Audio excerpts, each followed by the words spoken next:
வணக்கம். நான் உங்கள் நண்பன் தி கிரிட்டிக் விஜய். எதிரிருந்து இன்னைக்கு நாம பார்க்க போற படம் நெட்ஃபிளிக்ஸில் வெளியாகியிருக்கும் மேகன். இந்த படம் பத்தின ரிவ்யூ சொல்றதுக்கு முன்னாடி இந்த படத்தை நான் பார்க்க வந்த கதையை ரொம்ப பெரிய கதையா ப்ரோ? இல்ல ரொம்ப சின்ன கதை தான் சரி சொல்லுங்க கேட்போம். சொல்றேன். சப் சர்வியன்ஸ் அப்படின்னு ஒரு படம் நல்லா இருக்குன்னு கேள்விப்பட்டேன். மேகன் ஃபாக்ஸ்னு ஒரு ஆக்ட்ரஸ் நடிச்ச படம். மேகன் ஃபாக்ஸ் எனக்கு கொஞ்சம் பிடிக்கும் அவங்கள. கடைசியா டிரான்ஸ்போர்ட்டர்ல பார்த்தது. ரொம்ப நாளாச்சு மேகன் ஃபாக்ஸ் படம் பார்க்கலாமேன்னு சொல்லிட்டு நெட்ஃப்ளிக்ஸ்ல போய் சப்சர்வியன்ஸ் சர்ச் பண்ணி குடு எனக்கு கொஞ்சம் அந்த படம் பார்க்கணும்னு கேட்டேன். அந்த நெட்ஃப்ளிக்ஸ்க்கு மரியாதையே தெரில. இந்த படம் நான் தரமாட்டேன்னு சொல்லி இந்த லொக்கேஷனுக்கு நீ எலிஜிபிள் இல்லைன்னு சொல்லிடுச்சு. மேகன் ஃபாக்ஸை பார்க்க போய் மேகன் ஒரு படம் பார்க்க இப்படிதான் நடந்துச்சு. ரொம்ப கன்றாவியா இருக்கு ப்ரோ. நீ படத்தோட கதையை மட்டும் சொல்லு ப்ரோ இப்போ. சரி சொல்றேன். ரொம்ப நாளைக்கு முன்னாடி வா அருகில் வான்னு ஒரு தமிழ் படம் பார்த்திருப்பீங்க. ஒரு ஹாரர் ஃபிலிம். ஒரு பொம்மையை பேயா மாதிரி கொலை பண்ணும். அந்த படம் பார்த்திருப்பீங்க. ஆமாம் ப்ரோ. எனக்கு கூட அந்த படம் ரொம்ப பிடிக்கும்.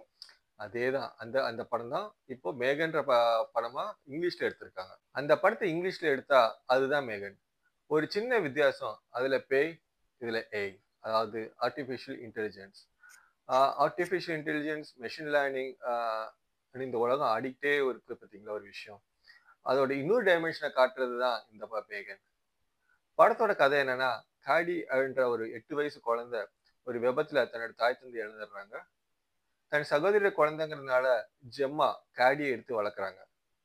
ஜெம்மாவுக்கு தன்னுடைய வேலையை பார்த்துக்க வேண்டிய ஒரு கட்டாயம். ஆனா அதே நேரத்துல காடிக்கு டைம் ஒதுக்க முடியாத ஒரு சூழ்நிலை.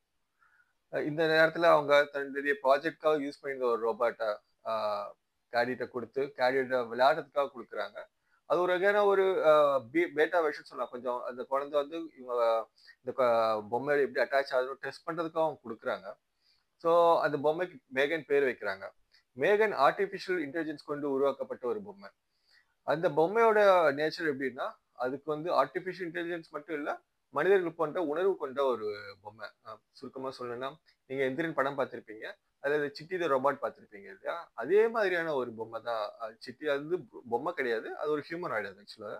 இதுல ஒரு பொம்மையா தான் காட்டுவாங்க. ஒரு பொம்மை குழந்தைங்க விளையாடக்கூடிய ஒரு பொம்மையா காட்டுவாங்க. பட் இட் ஹாஸ் ஐ மீன் அந்த ஆர்டிஃபிஷியல் இன்டெலிஜென்ஸ் கொண்டு உருவாக்கப்பட்டதுனால, அது மனிதர்களோட உணர்வுகளை புரிந்து கொள்றதுக்கும், ஃபார் எக்ஸாம்பிள் அது கோவம் பத்தி எதுவுமே தெரியாதுன்னு வச்சுக்கோங்களேன். நீங்க கோவப்படுறீங்கன்னா, அந்த கோவத்தை புரிஞ்சுக்கிட்டு அதை கத்துக்கக்கூடிய ஒரு எபிலிட்டி கொண்ட ஒரு பொம்மையா அது இருக்கும்.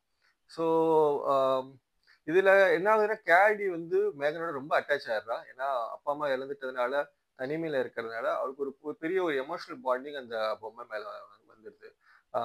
அதே நேரத்துல இந்த பொம்மையும், அதாவது மேகனும் கேடியோட ரொம்ப அட்டாச்சா இருக்கு. இதனால வரக்கூடிய பிரச்சனைகள் என்ன? ஜெம்மா, கேடி அண்ட் மேகன் இவங்களுக்குள்ள நடக்கிற இந்த கான்ஃபிளிக்ஸ், எமோஷனல் கான்ஃபிளிக்ஸ் என்ன அப்படிங்கிறத சொல்ற படம் தான் இந்த மேகன். ஆஹ் நான் முன்னாடியே சொன்ன மாதிரி வா அருகில் வான்ற ஒரு தமிழ் படத்தையும் இந்தியன் படத்தையும் ஒரு பிளெண்டர்ல மிக்ஸ் பண்ணி அதை அவுட்புட்டா எடுத்தீங்கன்னா அதுதான் இந்த மேகன். அதனால machine learning, artificial intelligence, robotics அப்படின்னு சொல்லி வர ஜார்கன்ஸ்லாம் படத்துல நிறைய வந்தாலும் நமக்கு அது ஒரு பெரிய குழப்பமோ கன்ஃபியூஷனாவோ இருக்காது. ரொம்ப ஈஸியா ஃபாலோ பண்ண முடியும் நம்மளால. நான் இந்த படத்தை சைஃபை பிக்சர்னு தான் பார்க்கலாம் தான் ஸ்டார்ட் பண்ணேன். இது சைஃபை படம் தான். ஆனா நான் கொஞ்சம் நம்மளே சைக்கோ ஆக்குற படம்னு கூட சொல்வேன். ஏன்னா இந்த படத்தோட ட்ரீட்மெண்ட் கொஞ்சம் ஹாரர் ஃபிளேவர்ல இருந்துச்சு. ஜமாவா நடிச்ச அலிசன் வில்லியம்ஸ் ரொம்ப நல்லா நடிச்சிருந்தாங்க. ரொம்ப குறை சொல்ற மாதிரி அவங்க நடிப்பு எதுவும் கிடையாது. கேடியா நடிச்ச வயலட் மெக்ரா, அந்த அந்த குழந்தை பாத்திரத்தில் நடிச்ச அந்த பொண்ணு ரொம்ப நல்லா நடிச்சிருந்தாங்க. நிறைய எக்ஸ்பிரஷன் வெளிக்காட்டக்கூடிய ஒரு குழந்தையா இருந்தாங்க. சோகம், லோன்லினஸ் அண்ட் எக்ஸைட்மெண்ட் இதெல்லாமே ரொம்ப நல்லா வெளிப்படுத்தியிருந்தாங்க. குறிப்பா சொல்லணும்னா மேகன் வேணும்னு சொல்லி அவங்க ப்ரீ கிளைமேக்ஸ்ல ஒரு அடம் பிடிக்கிற மாதிரி ஒரு காட்சி அமைப்புகள்லாம் இருக்கும். அது அந்த சூழல் நம்ம ரொம்ப நல்லா இருந்துச்சு அந்த குழந்தை நடிச்சிருந்த விதம் எனக்கு. இந்த படத்துல இருக்க இன்னொரு நல்ல விஷயம் என்னன்னா, இதோட ரன்னிங் டைம் ஒரு 1.5 மணி நேரத்துல படம் முடிஞ்சிடும். சில காட்சிகள் கெஸ் பண்ண முடிஞ்சாலும் எக்ஸ்பீரியன்ஸா எனக்கு ஒரு ஓவரால் எக்ஸ்பீரியன்ஸ் எனக்கு எதுவும் பெரிய போரிங்கா தெரியல. படத்துல என்னோட ரொம்ப ஃபேவரட் சீன் பாத்தீங்கன்னா, கிளைமேக்ஸ்ல கேடி மேகனுக்கும் ஜெம்மாக்கும் நடுவுல ஒரு கிளாஷ் வரும். அந்த நேரத்துல கேடி உள்ள வருவாங்க. அப்போ ஒரு ஒரு ரோபோட்டோட ஒரு இன்டர்ஃபரன்ஸ் ஒன்று வரும். அந்த சீன் பாத்தீங்கன்னா லியோல அந்த ஹைனா சுப்பிரமணியன் சொல்லிட்டு நம்ம விஜய் கூப்பிடுவார்ல, அந்த மாதிரி ஒரு ஒரு ட்ரீட்மெண்ட் இருந்த சீனா இருந்துச்சு அது. படத்துல ஒரு ஸ்பெஷல் பாராட்டு மேக்கப் டீம் குடுக்கலாம். ஏன்னா, அந்த மேகன்ற அந்த பொம்மைய அவங்க உருவாக்கி இருந்த விதம், வழக்கமான பார்பி டால் பொம்மை, அந்த குழந்தைகள் விளையாடக்கூடிய பொம்மைகள் மாரி ஆ ரொம்ப ஒரு ஒரு பியூட்டி அது அவ்வளோ அழகான ஒரு பொம்மையா காட்டாம, கொஞ்சம் பார்க்கும்போது ஒரு ஹாரரா காட்டக்கூடிய ஒரு பொம்மையா தான் காமிச்சிருப்பாங்க. ஸோ, அதனால அந்த மேக்கப் டீமுக்குன்னு ஒரு ஐ மீன் ஒரு பாராட்ட சொல்லலாம். அது தவிர்த்து பிஜிஎம், ஸ்க்ரீன் பிளே, எடிட்டிங், டைரக்ஷன்னு இது பெருசா குறை சொல்ற மாரி இல்ல. இந்த படம் வந்து தமிழ் டப் கிடையாது. ஸோ தமிழ்ல பார்க்கணும்னு நெனச்சிருந்தா அந்த வாய்ப்பு லைக் ரொம்ப கம்மி. வாய்ப்பே இல்ல சாரி. அது தவிர்த்து பார்த்தீங்கன்னா, இந்த படத்த குடும்பத்தோட பார்க்க முடியும். இதுல வல்கரான சீன்ஸ் எதுவும் கிடையாது. ஹாரர்ன்னு நான் சொல்லியிருந்தாலுமே, ரத்தம் தெறிக்கும் காட்சிகளோ, இல்ல வந்து அ ரொம்ப இந்த ஹாரர் படத்துல வரக்கூடிய இந்த முகத்தெல்லாம் ஒரு மாரி அ அ கிழிச்சு காட்டுற மாரிலாம் இருக்கும் இல்லையா? அந்த மாரி எந்த விதமான இதுவும் இல்ல.